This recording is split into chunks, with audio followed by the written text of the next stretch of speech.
तर अभिजित दिपके यांचं विमानतळावरती स्वागत केलं जाते। आपण दृश्यांमध्ये बघतोय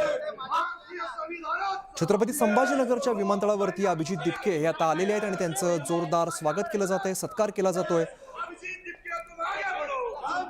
दिल्लीमध्ये कॉकरोच जनता पार्टीचं आंदोलन पार पडलं। जवळपास 30 ते 35 दिवस हे आंदोलन चाललं आणि या सगळ्या त्यांच्या मागण्यांना ज्यावेळेला यश आलं, शिक्षण मंत्र्यांना राजीनामा द्यावा लागला आणि इतरही सगळ्या मागण्या त्यांच्या मान्य झाल्या, त्यानंतर हे आंदोलन संपल्याचं त्यांनी घोषित केलं। त्यानंतर पहिल्यांदा छत्रपती संभाजीनगरमध्ये अभिजित दिपके हे दाखल होत आहेत आणि त्यावेळेला त्यांचं जोरदार स्वागत केलं जात आहे।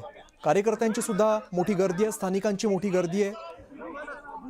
त्यांच्या आंदोलनाला मोठं यश मिळालं आणि त्यानंतर पहिल्यांदाच त्यांच्या घरी म्हणजे छत्रपती संभाजीनगरला ते आता दाखल झालेत। माध्यमांशी काय बोलतात हे पाहावं लागेल। दरम्यान मोठ्या जल्लोषात त्यांचं स्वागत केलं जात आहे। छत्रपती संभाजीनगरच्या विमानतळावरती नुकतेच ते आता पोहोचलेले आहेत। महिनाभर चाललेल्या आंदोलनानंतर त्यांच्या सगळ्या मागण्या या पूर्ण झाल्या।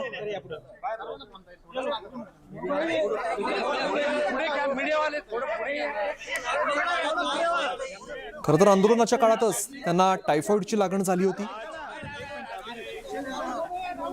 थोड़ा मागे वाड़ा सगळे हाथीभाई, थोड़ा थोड़ा पीछे चलो ना, थोड़ा पीछे चलो।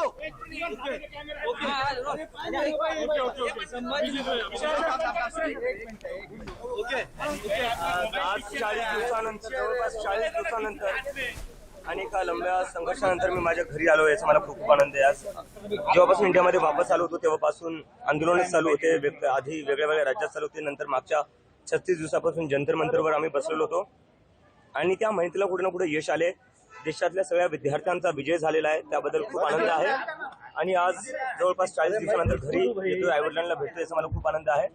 आणि दुसरी गोष्ट ही महत्वाची की जी सरकार आहे, सरकारने सुधारावं। 20 जुलैला जो तुम्ही रस्त्यावर रक्त वाहिलं स्टुडंट्सचं, ते अतिशय वाईट होतं।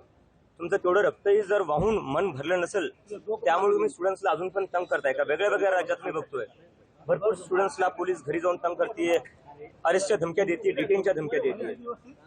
ते स्टुडंट्स का आतंकवादी नाहीये, ते आपल्या देशाचं भविष्य आहे।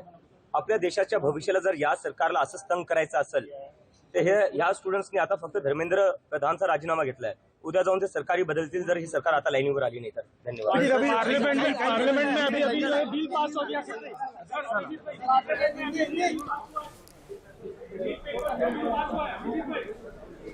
तर आपण बघितलं जंतर मंतरच्या आंदोलनानंतर अभिजित दिपके पहिल्यांदा स्वतः घरी जात आहेत। छत्रपती संभाजीनगरच्या विमानतळावरती ते पोहोचलेले आणि त्यावेळेला माध्यमांना त्यांनी प्रतिक्रिया दिली आहे।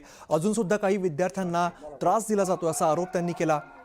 सरकारने सुधारावं, नाहीतर सत्ता सुद्धा बदलण्याची ताकद या विद्यार्थ्यांमध्ये आहे, या आंदोलकांमध्ये आहे, असं त्यांनी इशारा दिला आणि आता ते थेट घरी जात आहेत। आपण बघतोय जोरदार स्वागत करण्यात आलं त्यांचं।